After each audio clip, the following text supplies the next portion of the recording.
When Jesus turned and saw them following, he said to them, "What do you seek?" They said to him, "Where are you staying?" He said to them, "Come and see."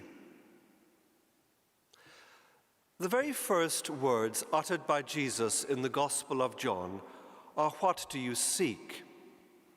As any reader of the Gospel of John knows, the evangelist sets things up in a carefully planned way in order to draw out the deeper significances of Jesus' life, his teaching, his death and resurrection.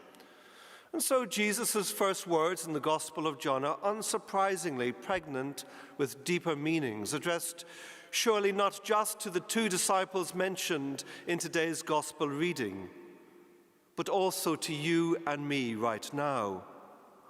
What do you seek? What do I seek? And Jesus' question recognizes that in the case of pretty much all of us, what kicks off the process of becoming his disciple are the stirrings of our restless hearts. And our restless hearts, whether we realize it or not, desire, cry out for that peace and happiness that only God can give, that peace and happiness that is sometimes described in terms of what the world cannot understand. The Catechism of the Catholic Church puts it like this: the desire for God is written in the human heart because man is created by God and for God, and God never ceases to draw us to himself. Only in God will we find the truth and happiness we never stop searching for. Of course, as we all know, our restless hearts that seek peace and happiness and that can help bring us to Christian discipleship can also lead us astray. Indeed, on this Peace Sunday, when we remember some of the ways humanity has and does go astray, and how we should work for peace, we should remember the profound connection between war, other manifestations of violence, and the ostensibly minor restless stirrings of individual hearts. I'm afraid I agree largely with the Russian novelist Fyodor Dostoevsky, who famously wrote that so long as man remains free, we strive for nothing so incessantly and so painfully as to find someone to worship. I might want to tone it down a little bit, perhaps, but I would also want to add to Dostoevsky's words, or something, not just someone to worship. And we often see that people will choose something to, or someone to focus upon, to worship in a certain sense, that is manifestly unworthy of them. And they do so because they need to focus on something, and better this, so they think, than not to focus on anything at all, because we cannot cope with that. And so all the attachments and shackles that shackle us and give us grief, delusory self-images, addictions, and so much violence of all kinds follow on from this. But one thing for sure is that when faced by the fundamental questions as to where our restless hearts are to take us, it is impossible to evade taking at least some decision.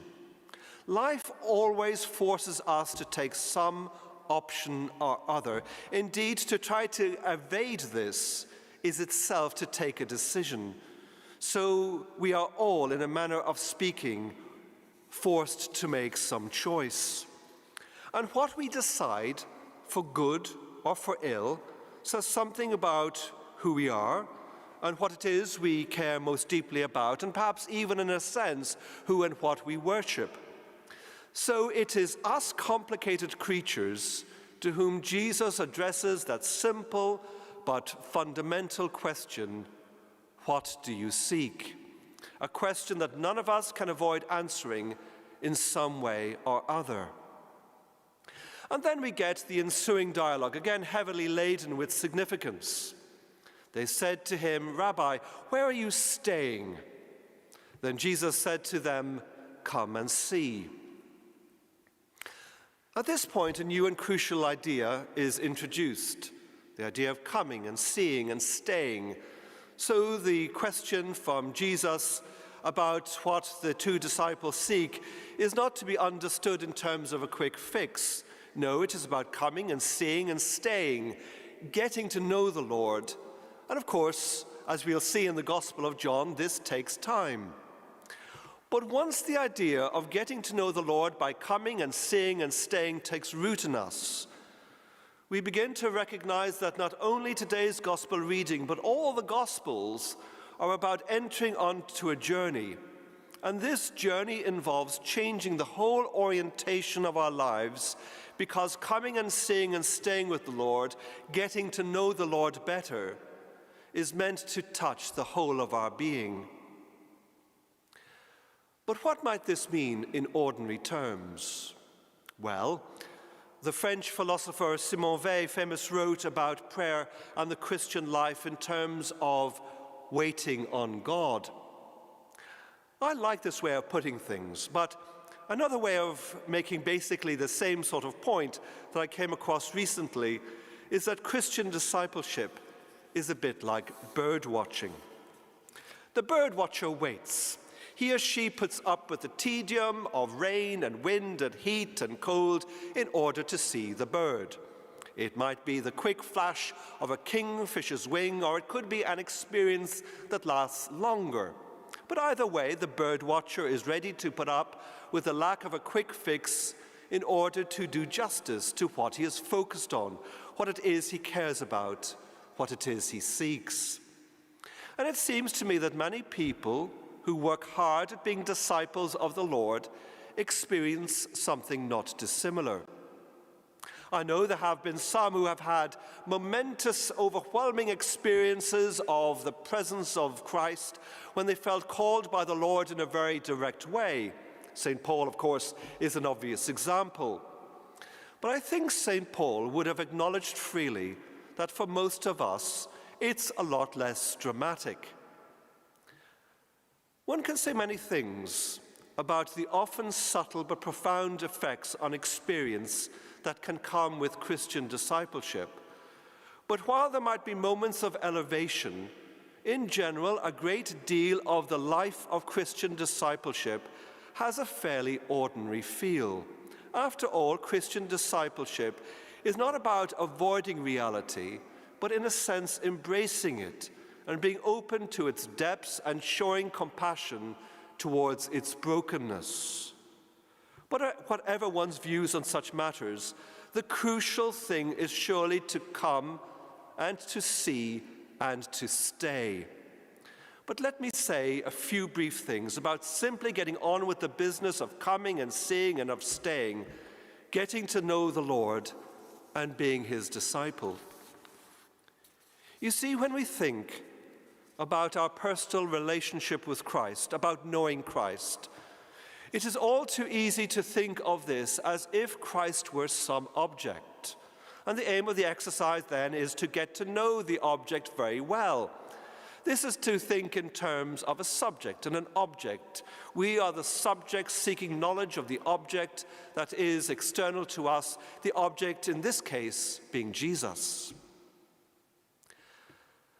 But this is to miss a point of fundamental importance about what takes place when we come to the Lord, when we see, when we stay, and we get to know him. In this sermon, I have focused largely on the business of what we ought to do. But when we come and see and stay with the Lord, it's most certainly not only a matter of what we do. When we come and see and we stay with the Lord, it is not only we who stay with him, but he comes to stay in us. He comes to abide in us through his Spirit. And so coming to know the Lord is not coming to know one wholly external to us like an object we can look upon that is over there and that we can know adequately or attempt to know adequately by looking in that direction. No, Christ by his Spirit comes to stay at the very core of our being. He comes to abide in us, comes to transform us from within. And later in the Gospel of John, Jesus will say a great deal about this way of coming, this element, this crucial core element of coming to know the Lord. But that's for another sermon about other gospel passages. But in today's gospel reading, it's still early days in the story of Jesus' ministry, and much of the focus at this stage is on the foundations we need to lay, the first steps we are to take on the path of Christian discipleship. And these first steps are, no surprise, and truth be told, nothing fancy, to come, to see, and to stay.